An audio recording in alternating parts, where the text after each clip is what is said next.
vimos cómo Jesús dejó claro que no vino a llamar a justos, sino a pecadores al arrepentimiento.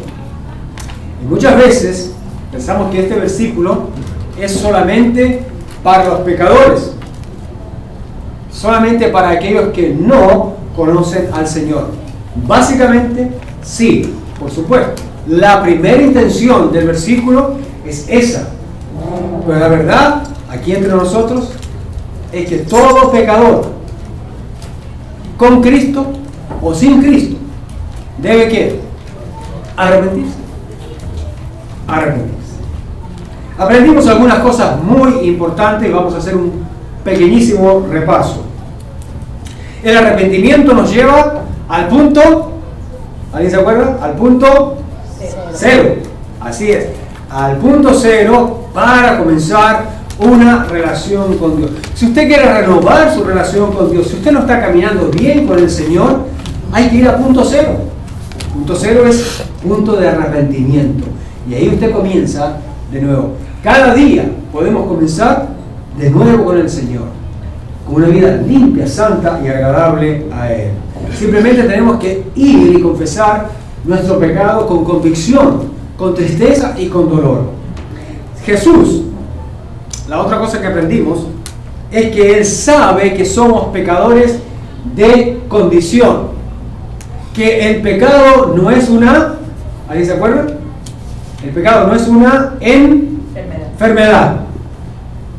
Nacemos pecadores.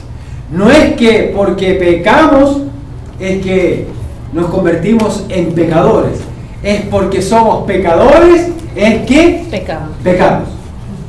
¿Lo tienen claro, hermanos? Y mientras estemos en este envase, así será. Así será hasta que vamos a la presencia del Señor. La otra cosa que vimos es que cuando Jesús, pensando, ¿verdad?, en el caso de Leví o Mateo, que era un traidor a la patria, un traidor a la fe judía, un traidor, ¿verdad?, financiero también, estaba robándole a sus compatriotas. Cuando Jesús llama a una persona, y aprendimos de él esto, para que le siga, no es por virtudes, no es por las virtudes que esa persona tenga, sino por la compasión y aceptación incondicional que Él tiene por aquellos que Él llama. Mire, el Señor lo llamó a usted al reino de los cielos. El Señor le ha llamado a usted a seguirlo, no porque es hermoso, no porque es lindo, está incluido, pero más bien lo llamó justamente por la parte fea, esa parte que nadie quería mirar y que Dios mismo no quiere mirar, pero que a través de Cristo Él lo mira y lo acepta y lo recibe usted incondicionalmente. Lo acepta y lo recibe usted tal cual como es. Y lo ama con amor incondicional, sin reserva, lo ama 100%. ¿Ustedes creen que habrán pecadores a los cuales Dios ama más? ¿O Dios ama a todos por igual? A todos por igual, de la misma manera.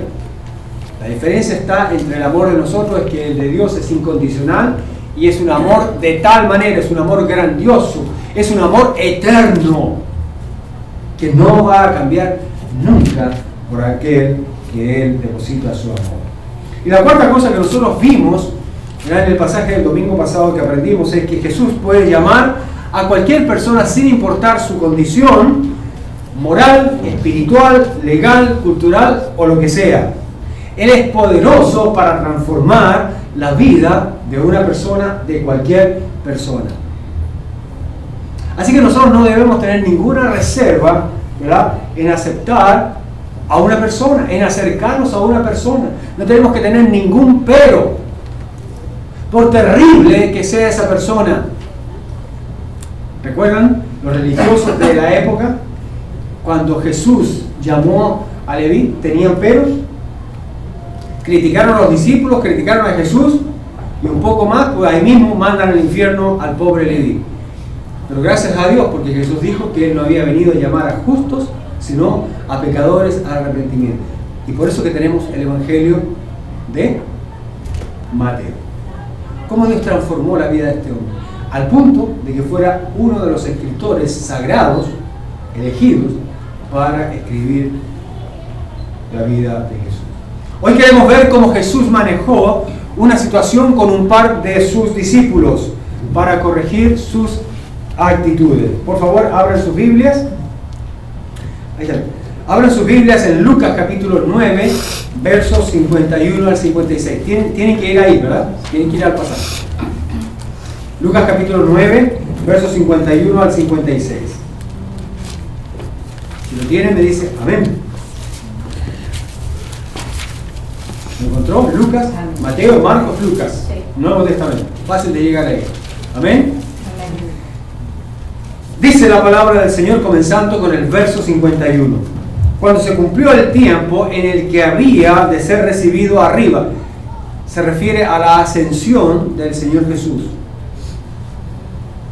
Y Jesús no se adelanta, pero en el tiempo exacto se quiere mover hacia la ciudad donde esto va a ocurrir.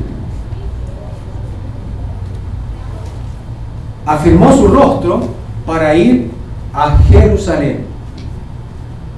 Verso 52. Y envió mensajeros delante de él. Aquí no nos dice a quiénes envió. Pero luego vamos a ver lo que pasa con un grupo o con un par de personas que a lo mejor fueron o que sin haber ido, Jesús trató con ellos en una reacción equivocada que ellos tuvieron. Dice, y envió mensajeros delante de él, los cuales fueron y entraron en una aldea de los samaritanos. Diga samaritanos. Esta palabra es muy importante, porque de esto se decide por qué, cómo, el cuándo, de todo lo que pasó. Para hacerle preparativos.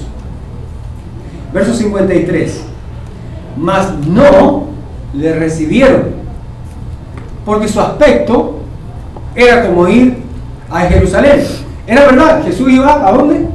A Jerusalén, porque ahí es donde él iba a ascender a los cielos, iba a regresar al Padre. Verso 54. Viendo esto sus discípulos, Jacobo, que es lo mismo que Santiago, el que escribe, ¿verdad?, el libro de Santiago, y Juan, el que escribe el Evangelio según San Juan. ¿Ah?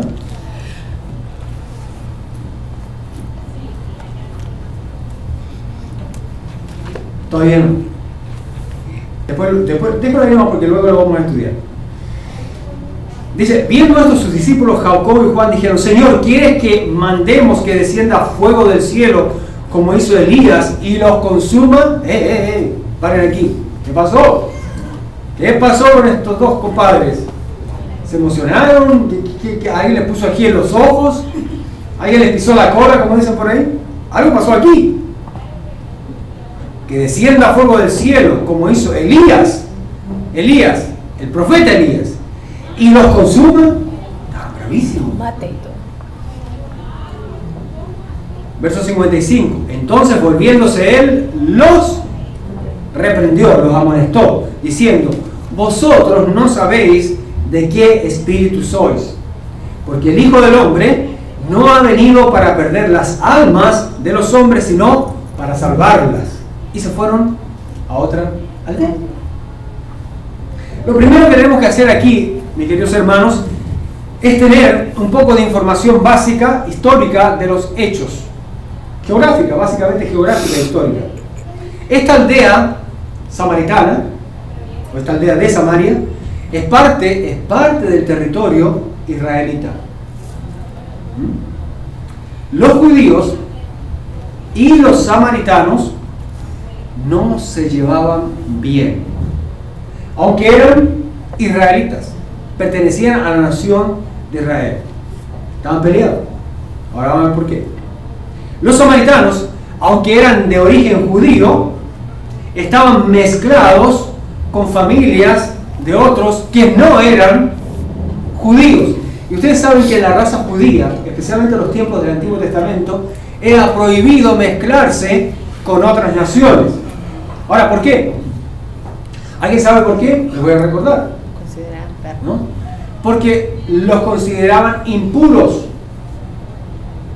Impuros no desde el punto de vista de un ser humano, pero impuros desde el punto de vista moral, desde el punto de vista de sus costumbres, de las cosas que ellos practicaban, desde el punto de vista espiritual.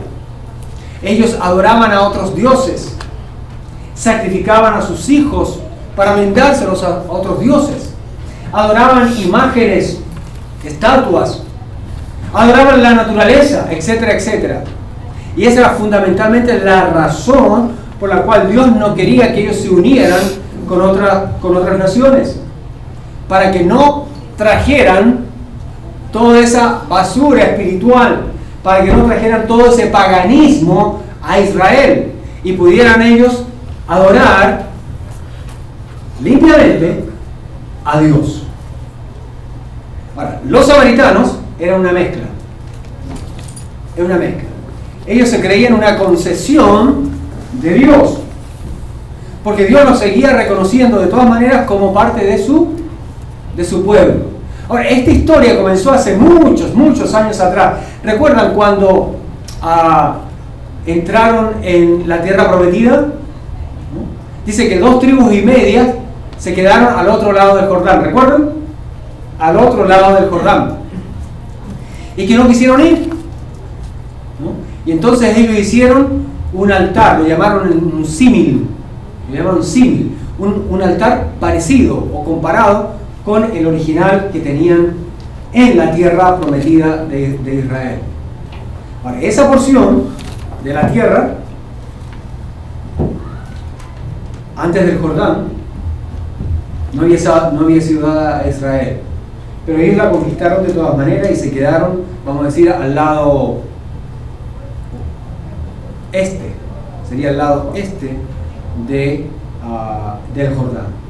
Esas 2,5 tribus, ¿verdad?, por estar a ese lado, siguen siendo israelitas, descendencia directa, son parte de las 12 tribus, pero se empiezan a mezclar con todas las otras naciones, el resto de naciones que está al lado este del Jordán.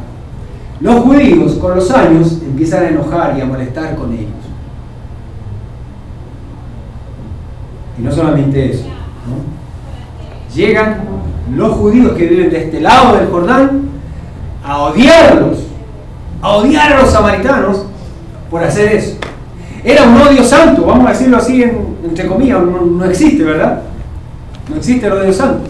Pero la razón era de tipo espiritual, estaban bravos con ellos porque se habían mezclado con otros que eran paganos y la raza espiritualmente ya no era pura y estaban desagradando al Señor. Mientras que acá ellos se esforzaban por mantener estricta pureza religiosa con Dios.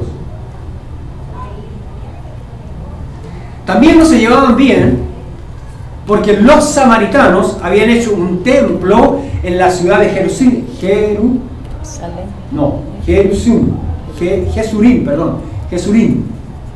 o algo así, ¿no? Y habían hecho un templo. Entonces los samaritanos, que decían que ellos también son parte del pueblo de Dios, decían: en Jesurín hay que adorar. Pero los judíos decían que ¿dónde tenía que adorarse?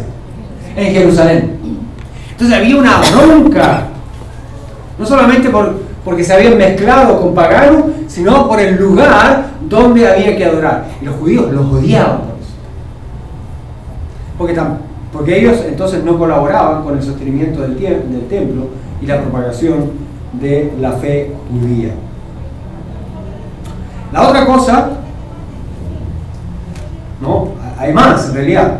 La cosa era grave de tal manera que cuando los judíos, por ejemplo, viajaban de Galilea, que estaba bien al norte, para ir a Jerusalén,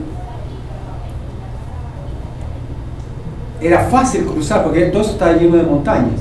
Entonces ellos hacían un pequeño desvío, entraban, podían irse por Samaria y acortaban camino. Pero como se odiaban mutuamente, ¿no?, entonces tenían que dar una vuelta y salir por todo el otro lado de las montañas, y el viaje se hacía el doble o el triple. Ahora Jesús dice, no, yo quiero pasar por ahí. Ahora, ¿Jesús sabía o no sabía el problema que había? Por supuesto que sí. Así cuando Jesús decide pasar por ahí, entonces, ¿qué ustedes piensan? Él tiene un propósito.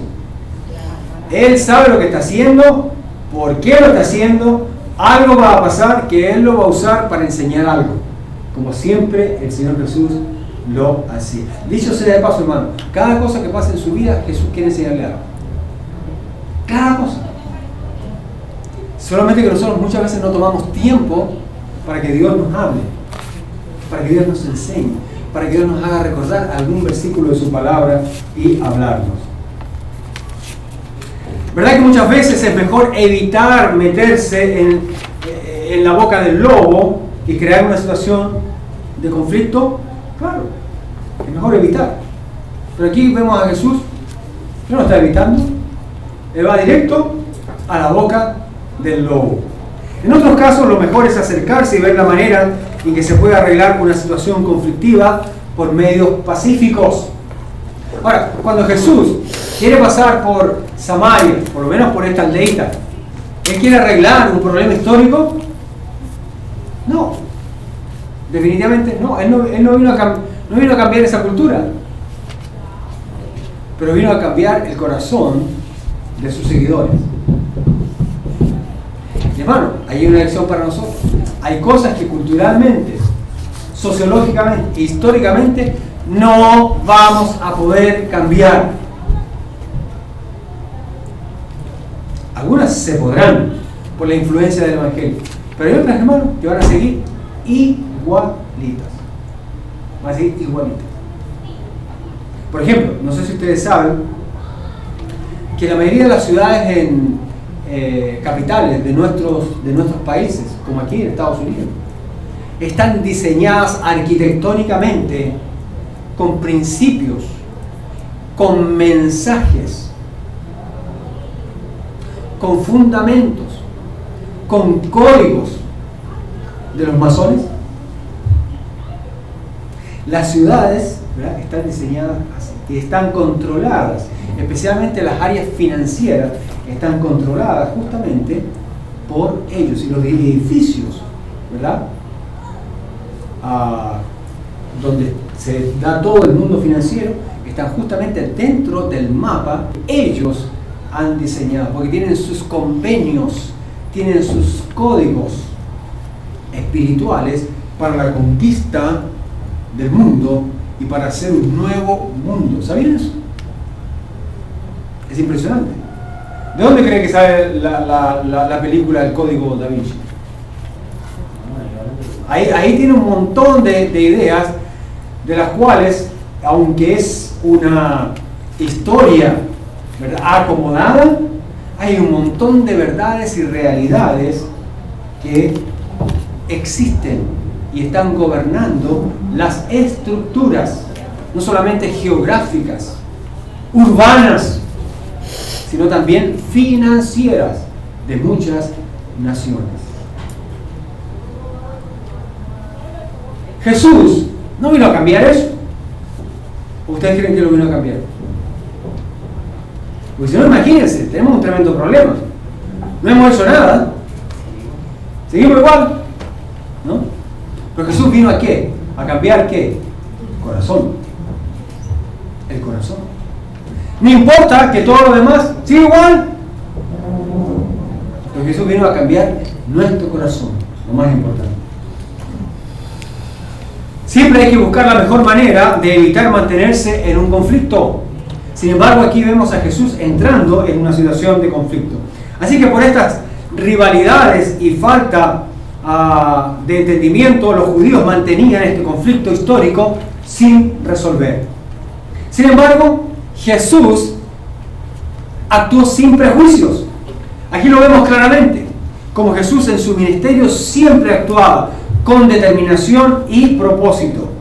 Y esto lo llevaba a tomar riesgos, de los cuales siempre sacó una enseñanza para sus discípulos, para nosotros también hoy. Así que lo primero que vemos aquí es que Jesús está determinado y firme con seguir con el plan que Él tiene. Jesús muestra firmeza en ir a Jerusalén, aunque le esperaban conflictos que lo llevarían a la cruz. Pero para allá, Él sabe que en esa ciudad lo van a matar. Él sabe que en esa ciudad va a sufrir, sabe que en esa ciudad lo van a crucificar, pero para allá va. Y esta es una buena enseñanza para nosotros. Mantenernos determinados aunque haya riesgos que tomar. Aunque usted sepa que va a haber problemas. Si esa es la voluntad de Dios, si Dios lo está guiando, hágale. El Señor lo va a ayudar, el Señor nos va a bendecir. Si ustedes se fijan en el pasaje, dice que Jesús entendía que se había cumplido el tiempo para ir a Jerusalén. Es allí donde moriría crucificado. Jesús decide cruzar por una de las aldeas de los samaritanos, tomando un riesgo que mostraría que aunque todos tienen problemas con esa gente, Él no. Pero Santiago, o Jacobo, como se le llama también ahí, y Juan, no el Bautista, Juan el apóstol, no captaron eso. Estaban totalmente ciegos, no estaban pensando que Jesús les quería enseñar, no estaban pensando en, hoy a lo mejor aquí va a suceder algo interesante. No, absolutamente nada de eso. Jesús no tiene ningún tipo de problema de estar y acercarse a ningún tipo de personas. Miren, y estos eran los que los judíos odiaban y que viceversa también ocurría. Él comió y bebió con publicanos y pecadores, dice la palabra del Señor. No tuvo problema. De hecho, al comenzar su ministerio, Él trató con una mujer samaritana, ¿recuerdan? Trató con una mujer samaritana. Se suponía que no debían haberse visto, no debían haberse encontrado. Jesús debió haber salido de esa situación, ¿verdad? Pero Él le pidió agua. ¿Recuerdan? Y Jesús trabajó con el corazón de ella. ¿Se acuerdan cuando él le reveló la vida personal de ella? Le dijo, mira, el marido que tienes ahora tampoco es tu marido. Decirle eso a un samaritano era tremendo conflicto. Aparte que esa mujer no debió haber hablado con Jesús. Y Jesús rompe la barrera, rompe el molde, rompe el paradigma. Yo le hago la pregunta a mi hermano y mi hermana: ¿estamos dispuestos a romper paradigmas? ¿Estamos dispuestos a romper el molde con tal de llevar el mensaje de la gracia y del amor de Dios a aquellos que no conocen al Señor, a aquellos que son rechazados, a aquellos que nos odian, o a aquellos que nosotros odiamos, como estos judíos odiaban a los samaritanos? No, yo no odio a nadie. Sí, pero ¿cuánta gente que no le cae bien? No lo odiamos, ¿verdad? Porque nos cuidamos. Pero hay un montón de gente que no nos caen bien. Pastores, que todos nos tienen que caer bien. No tienen que caernos todos bien. Pero a pesar de eso, Jesús nos llamó a amar. Jesús enseñó que nosotros debemos amar hasta nuestro enemigo. ¡Wow! Entonces tenemos que estar abiertos, tenemos que tener la mente abierta, tenemos que tener una mente de paracaídas abierta, ¿no? Para poder entender esto y compartirlo. De hecho, al comenzar su ministerio, Él trató con una mujer samaritana. Él usó la parábola del buen, ¿recuerdan? La parábola del buen samaritano. Cuando Jesús contó esa parábola, los judíos, ¿se acuerdan cuál fue la reacción de los judíos? No de los discípulos, de los judíos.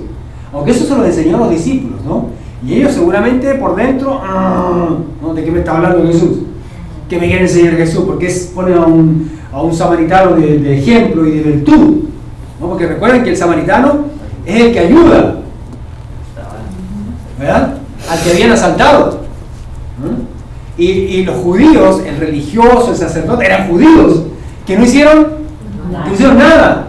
Pero Jesús a propósito llama con esto, porque es una ilustración, es una fábula que Él hace, es una parábola.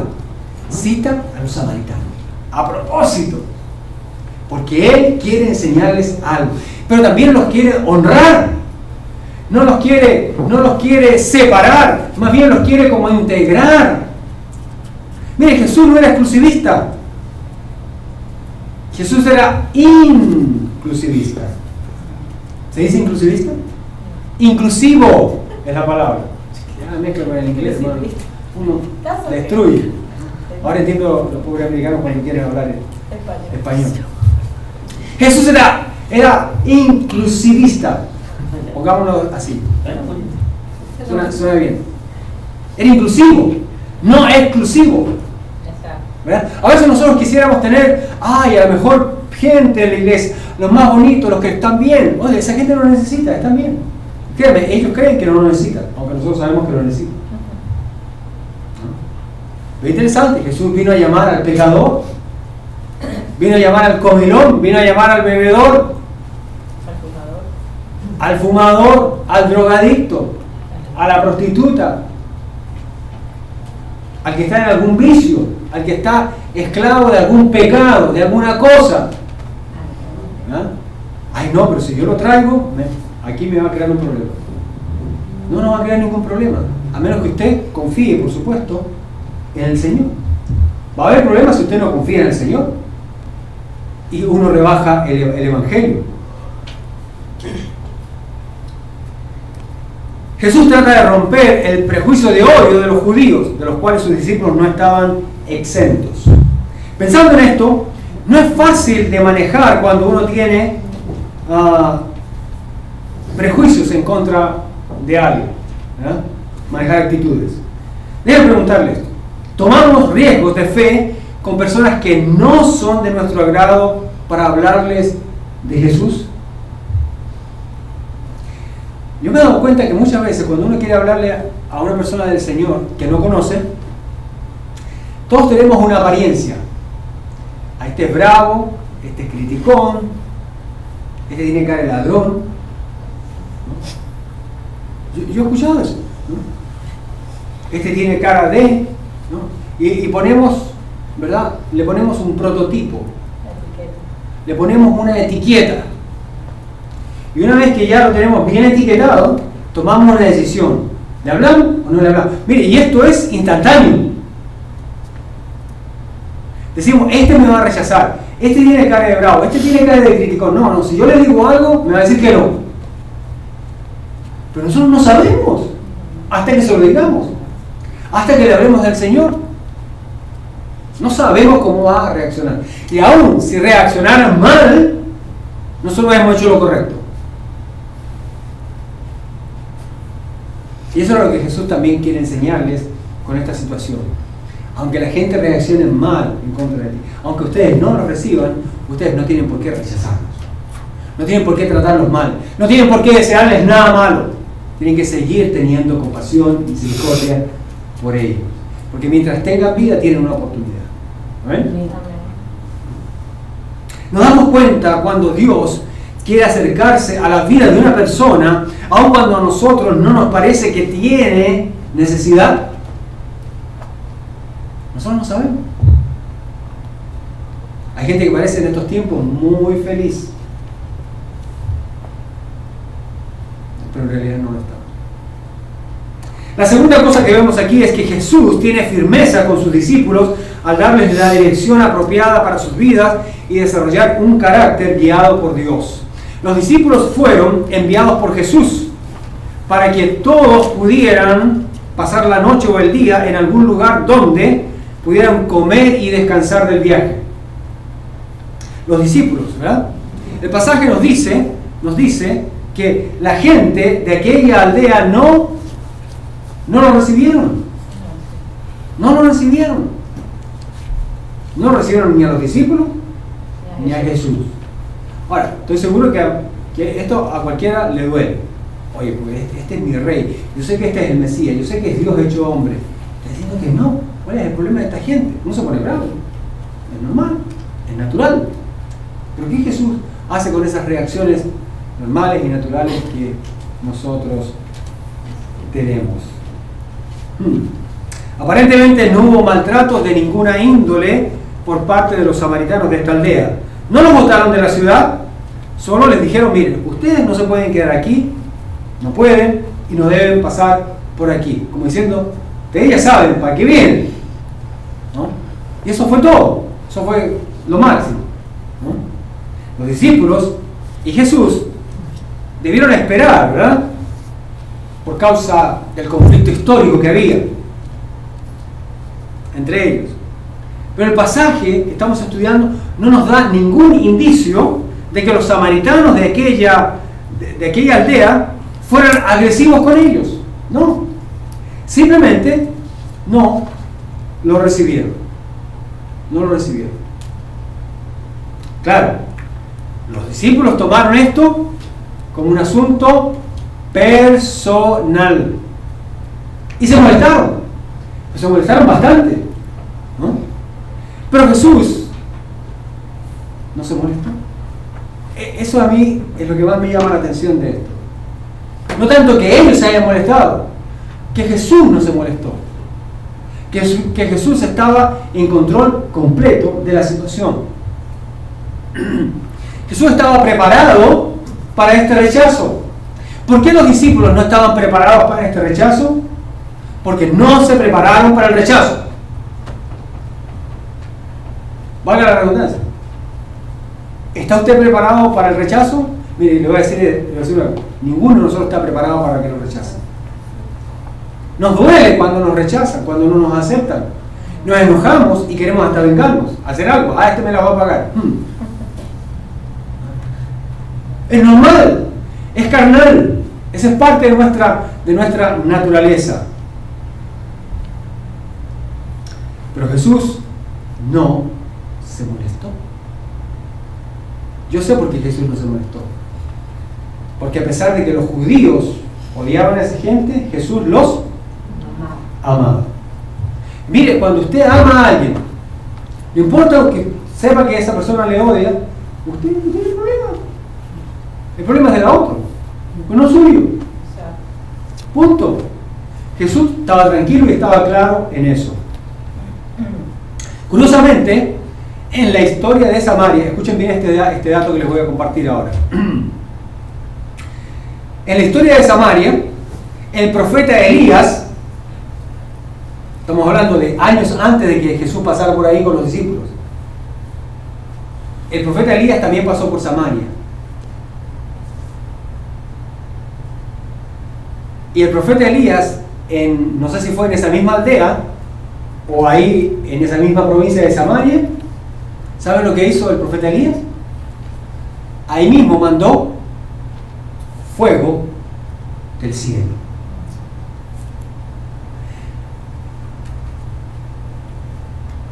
Dos veces, no una, dos veces, contra dos grupos de un capitán con 50 hombres cada uno. Dos chicharrones, dos grupos de chicharrones grandes de 50, quedaron ahí fulminados. El profeta Elías. Ahora los discípulos, como ustedes se dan cuenta, con muy buena memoria histórica y bíblica, ¿quieren hacer lo mismo? ¿Quieren hacer lo mismo? Oye, ¿no? Ahí sí nos acordamos de la Biblia. Para darle duro, ¿verdad? Ahí nos acordamos. Oye, pero la Biblia dice, no te olvides que en la Biblia, ¿te has visto cristianos pelear con la Biblia? ¿No? Agarra cada uno su espada y chan, chan, chan, chin, chin, chin, bim, bim, bim, bam. Dándose duro. ¿Quién sabe más? ¿Quién se quiere imponer en otro? ¿Alguien quiere ganar? ¿Alguien quiere ganar la discusión? ¿Para qué? Bueno, así están reaccionando estos dos discípulos. ¿Podían hacerlo? Parece que sí, porque Jesús los detiene de seguir en esa actitud. Lucas 9:54, ahora sí, vamos a ver. Ahí, ok. 9:54 dice: viendo esto sus discípulos, Jacobo, Santiago y Juan, dijeron: Señor, ¿quieres que mandemos que descienda fuego del cielo como hizo Elías y los consuma? Baja chicharrón. Fijemos bien. en estos dos discípulos. Uno es Jacobo, Santiago, y el otro es Juan, el discípulo amado de Jesús. El discípulo amado de Jesús. ¿Por qué era el discípulo amado del Señor Jesús? Por lo que hemos leído en la Biblia, nosotros sabemos que este era un hombre súper tierno. Pocos se encuentran así. Tan tierno era que siempre él se recostaba a los pies de Jesús. No era para hacerle cosquillas en los pies, pero era para estar junto con él ahí, escucharlo, estar cerca, ¿no? A lo mejor era este tipo de personas que necesitan tocar, ¿no? Hay personas que simplemente te llaman por teléfono y ya, están felices. Pero hay otros que necesitan darte un abrazo. Yo creo que Juan era uno de los que necesitaba darte un abrazo. Este hombre tan tierno, llamado y conocido en la Biblia como el discípulo amado de Jesús, por su ternura, por su sensibilidad para con las personas, por un corazón tierno, está diciendo que caiga fuego, destruyan a esos compadres, destruyan a esos samaritanos, destruyen ese pueblo completo, que caiga fuego del cielo como en Sodoma y Gomorra. Uy, ¿qué pasó? ¡Wow! Y el otro, Santiago. Santiago era práctico, sí, él era muy práctico, ¿no? Pero era un hombre muy compasivo. Si usted lee la carta de Santiago, ¿no?, siempre usted va a encontrar que él dice, usted dice que tienen fe en Dios. Bueno, entonces no sean religiosos de boca, ¿no? Vayan y ayuden a los pobres. Denle vestido, denle comida, ¿verdad?, al hambriento y al que está pasando frío. Él era práctico, pero altamente, tremendamente compasivo. Así que estos dos personajes tienen dos grandes virtudes, ¿verdad? Y de seguro que por estas características Jesús los envió a la aldea de Samaria a propósito. Por esas virtudes que ellos tienen en su carácter, corazón, personalidad. No envía a Pedro porque Pedro era un revoltoso, un bochinchero, ¿verdad? No, él era de armas tomar. ¿Recuerdan cuando fueron a arrestar a Jesús? ¿Qué hizo? Le cortó la oreja, ¿no? Jesús lo paró en seco ahí, le paró el carro y dijo, oye, mira, el que a espada mata, a espada muere, le dijo, ¿no? Baja tu espada. Y agarró Jesús la oreja que estaba ahí dando vueltas, estaba sacando, ¿no? Hasta que la cogió y se la pegó de regreso. Por eso nos mandó a Pedro y nos mandó a otros que eran como Pedro, pero manda a estos dos que son más tiernitos, que se supone que van a tener mejor control de cualquier cosa que pase allá. Y estos dos que están supuestamente a ser mansos y humildes, están pero enfogonados, dispuestos a usar su fe, ¿verdad?, para destruir un pueblo. ¡Ay, ay, ay! ¿No sería al revés? ¿Usar la fe para salvar un pueblo? Piensen en eso.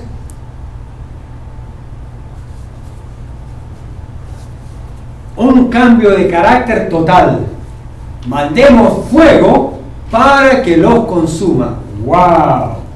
Rápidos para la ira y nos llevamos por encima a quien sea. Por eso el apóstol Pablo, el mismo apóstol Santiago, dicho sea de paso, dijo que debemos ser lentos para la ira. El mismo después aprendió su lección. Dijo que tenemos que ser lentos para la ira. ¿Se han dado cuenta que siempre tenemos buena memoria para hacer cosas malas, equivocadas, y mala memoria para hacer cosas buenas con la gente? Eso es normal. Eso es parte de nuestra naturaleza. Así funcionamos. Pero no quiere decir que tenemos que ser así. Si queremos vengarnos, siempre podremos tener y recordar un motivo para hacerlo. Claro.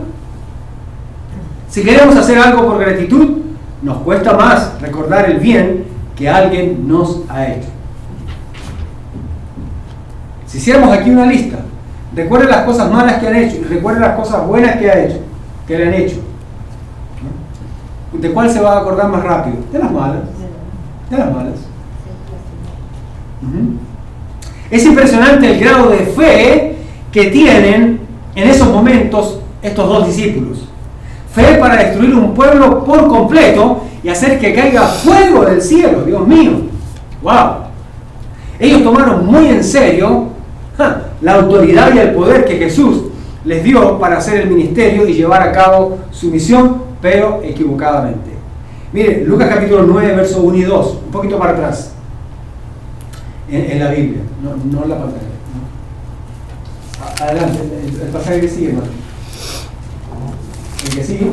Ok, Lucas 9, 1 y 2. Dice, habiendo reunido a sus 12 discípulos, les dio poder y autoridad sobre todos los demonios y para sanar enfermedades. El verso 2, y los envió a predicar el reino de Dios y a sanar los enfermos. ¿Sí ven? Antes de que pasara esto, Jesús les había dado, ¿qué cosa? Dos cosas.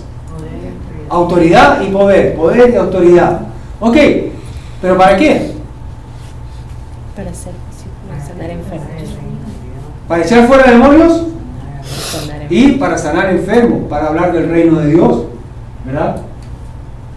Y dice para sanar enfermedades y sanar a los enfermos, ¿no? Algún día vamos a predicar de esa diferencia. Fíjense en la frase, les dio poder y autoridad sobre todos los demonios. Parece que se acordaron de esta parte nomás, pues. Y se olvidaron de la segunda parte o del resto del versículo. Parece que como los odiaban tanto, pensaban que los samaritanos eran unos demonios. No solamente los que fueron más allá de querer echarlos, querían destruirlos. ¡Wow! Estaba usando su autoridad y poder, ¡pum!, para destruir. Equivocado. Y la segunda parte del versículo dice, no, se olvidaron de eso. Para sanar enfermedades, y los envió a predicar el reino de Dios y sanar a los enfermos. ¿Se olvidaron de eso? Vieron a esos samaritanos como a endemoniados, no como Jesús los veía. No hubo fuego de pasión, no hubo fuego de sensibilidad, no hubo fuego de misericordia por esa gente. Para ellos les era natural lo que hicieron, los judíos los odiaban, mandarle fuego sería lo natural. Santiago y Juan no estaban haciendo ninguna diferencia y no estaban siguiendo el ejemplo de Jesús. Ya Él les había hablado antes, ya les había dado su misión.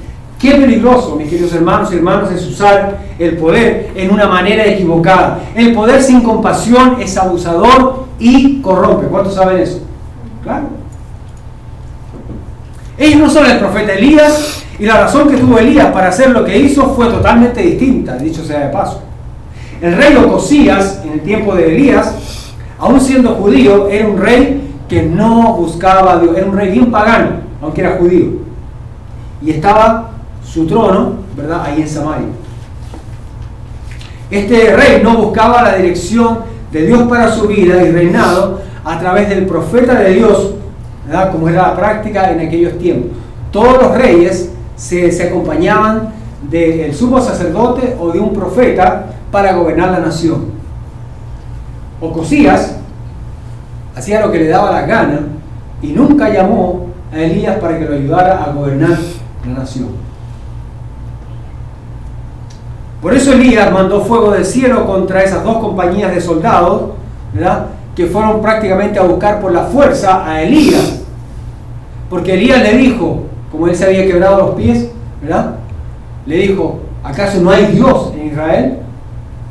¿Acaso no hay profeta en Israel para que tú lo consultes? Y claro, él usó su autoridad de rey para arrestarlo. Porque él le dijo, te vas a morir. El rey quería saber si iba a vivir. No, él dijo, te vas a morir. ¿No lo manda a buscar?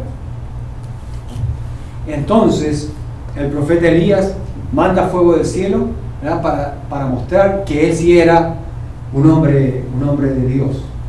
Ahora, Ocosías había sido avisado de esto, no una vez, sino varias veces. Los samaritanos, en el tiempo de Jesús, cuando envía a estos discípulos, simplemente la situación es totalmente diferente. Jesús quiere pasar por ahí nomás, eso es todo.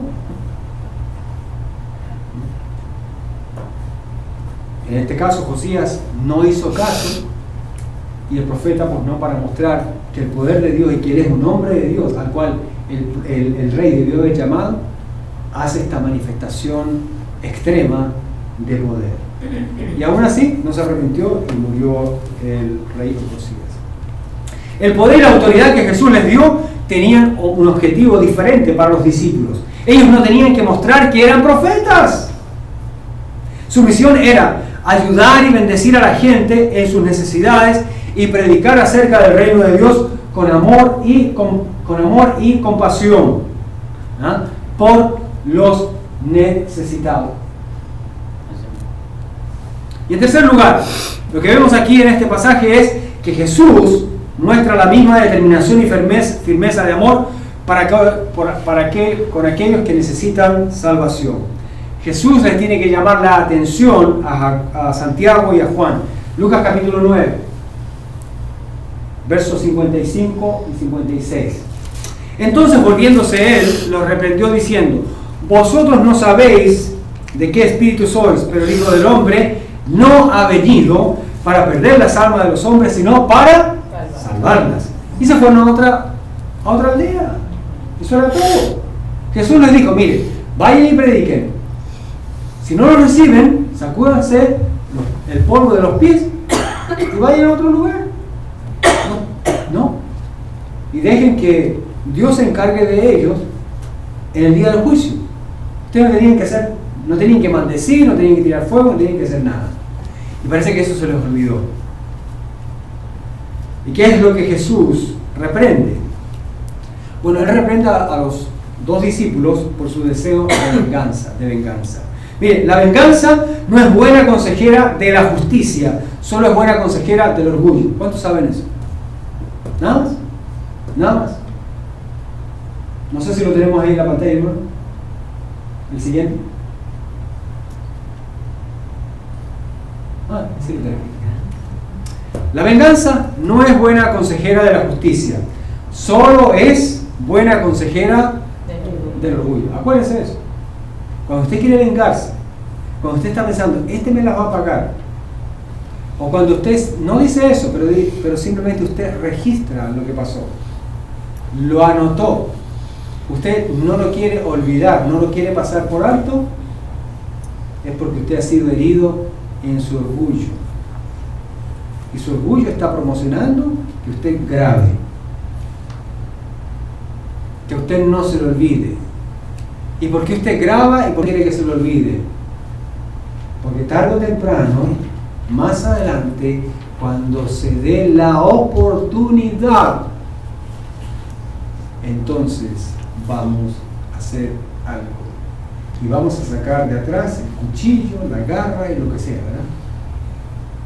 Y se lo vamos a plantar en el centro de la cabeza, del corazón, de la espalda, de la pierna, donde sea, ¿verdad?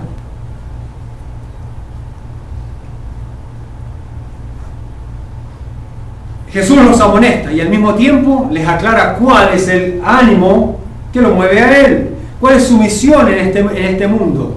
Les muestra a qué no vino. ¿Se ha dado cuenta que cuando queremos compartir de todo corazón a Jesús con alguien y nos dicen que no, nos sentimos rechazados? Muchas veces nos molestamos y nos herimos y nos frustramos y ya no queremos seguir haciéndolo porque nos han rechazado. El sentimiento de rechazo que experimentamos nos puede causar mucho dolor, es verdad. No nos gusta que nos rechacen, más si es con las cosas del Señor. Pero cuando alguien nos rechaza por compartirles el Evangelio, esta es la verdad. Que no nos están rechazando a nosotros, sino ¿a quién? A Jesús. A Jesús. Solo nos debería entonces dar pena y compasión, porque se está perdiendo a esa persona una bendición eterna. Cuando usted lo hace así, usted nunca va a reaccionar mal o en contra de la persona. Y Jesús lo enseñó clarito. Usted no va a abandonar a esa persona mientras esté con vida. La va a ver como una oportunidad para que llegue a conocer al Señor. La amonestación de Jesús para corregir a sus discípulos debe ser para nosotros un motivo de identificarnos con la compasión y su amor por aquellos que no le conocen. Jesús no vino a perder o a destruir al pecador. Jesús vino para salvarlo. Y ese tiene que ser nuestro objetivo también. Los discípulos estuvieron dispuestos a hacer todo por destruir a esos pobres samaritanos. Nosotros debemos estar dispuestos a usar todo lo que Dios nos ha dado y hacer todo lo que sea necesario para alcanzar a otros para que tengan a Jesús como su Salvador. La misión y el objetivo de Dios al enviar a Jesús fue la de no perder o destruir la gente. Juan capítulo 3, verso 16. Bien conocido. Porque de tal manera amó Dios al mundo que ha dado a su Hijo unigénito para que todo aquel que en él cree no se pierda, mas tenga vida eterna. Ese es nuestro mensaje. No mandarlos a destruir porque no nos aceptan algo. Pensando en esta amonestación y reprensión, para concluir en esta mañana, que Jesús dio a sus 2 discípulos, deberíamos preguntarnos si no estamos haciendo algo que en vez de atraer a los que no conocen a Jesús, lo estemos alejando. Revisemos nuestra vida, revisemos nuestras actitudes.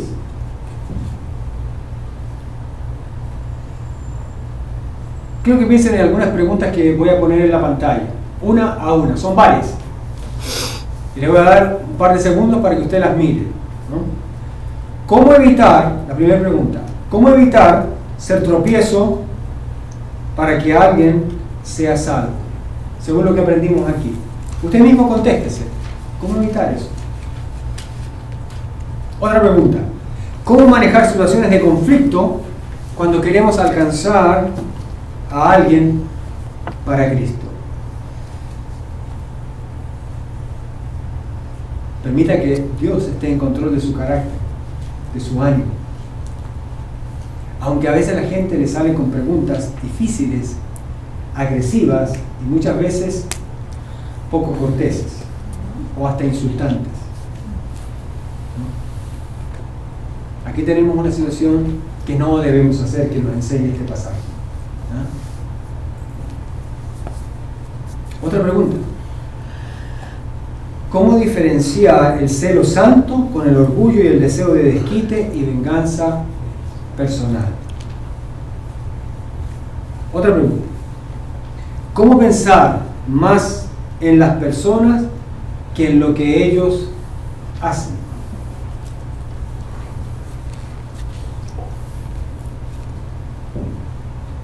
Dios ama nuestras almas.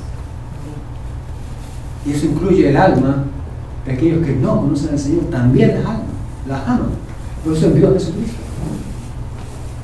Nosotros tenemos que hacer lo mismo, amar la vida de las personas. Otra pregunta. ¿Cómo captar más y más el espíritu compasivo de Jesús por aquellas almas y vidas que no le han conocido aún como su Salvador? Ore por eso. Ore. Que el Señor le haga crecer compasión en su corazón. Segunda de Pedro, capítulo 3, verso 9 dice: el Señor no retarda su promesa, según algunos la tienen por tardanza, sino que es paciente para con nosotros. ¿Para con quiénes? Para con nosotros. No queriendo que ninguno perezca. Mire, no queriendo que ninguno perezca, sino que todos procedan al arrepentimiento. Este versículo tiene una verdad tremenda para nosotros. Dice, ahí está subrayado. ¿Qué dice? Léalo, por favor. Sino que es paciente para con nosotros. Yo pensaba que él iba a ser paciente, que estaba siendo paciente con otros para que sean salvos. Fíjense bien lo que dice el versículo. Dice, paciente para con nosotros, no queriendo que ninguno perezca. O sea, que otras personas perezcan. Dios está siendo paciente ¿con quién? Con nosotros. No, lo que dice el versículo. Con nosotros. ¿Pero para qué? para que otras personas no perezcan. Y yo me pregunto, ¿cómo es que está siendo paciente conmigo? Para que otro no perezca. ¿No será que estoy haciendo algo que está frenando, impidiendo que otros vengan a los caminos del Señor? Fíjense bien. Dice, es paciente con nosotros. Con la iglesia, siendo paciente, hagan su trabajo, ganen almas, alcáncenlo. No puedo ir si ustedes no hacen su trabajo. Eso es lo que quiere decir el versículo ahí. Hay mucha gente que se está perdiendo, ustedes no están haciendo su trabajo. Yo no quiero que nadie perezca, estoy siendo paciente con ustedes. En otras palabras, suena como si ustedes, no, yo podría mandarles a ustedes que no están haciendo su trabajo, fuego, no a los otros. Es interesante eso. Pero Él está diciendo que es paciente con nosotros. Nos está esperando que nosotros hagamos el trabajo para Él venir. Porque no quiere nadie que porque si Él viene, un montón de gente se va a quedar, ¿dónde? Afuera. ¿Y va a ir a parar dónde? Ahí sí van a ir a parar al lago de fuego que arde para siempre. Eso es más grave. ¿Sí entienden, hermano, el mensaje que Jesús nos está dando hoy día? Nos está llamando, ¿verdad? En su paciencia nos está invitando, ¿verdad? Para que gente no se pierda, para que los ayudemos a salir, ¿verdad?, de camino de muerte y vayan por camino de vida, que es Jesús. El Señor es paciente. Usted y yo tenemos que ser también pacientes con aquellos que no responden. ¿Ok? Tenemos que ser pacientes con aquellos que no responden. Y seguir compartiendo. Miren, se dice que una persona necesita por lo menos 7 veces que le hablen del Señor antes de que acepte a Cristo como su Señor y Salvador. 7 veces. Así que, hermanos, seamos pacientes y no nos cansemos de hablarle del Señor, que a su tiempo vamos a tener una gran cosecha para el Señor. Padre, te damos gracias por tu palabra.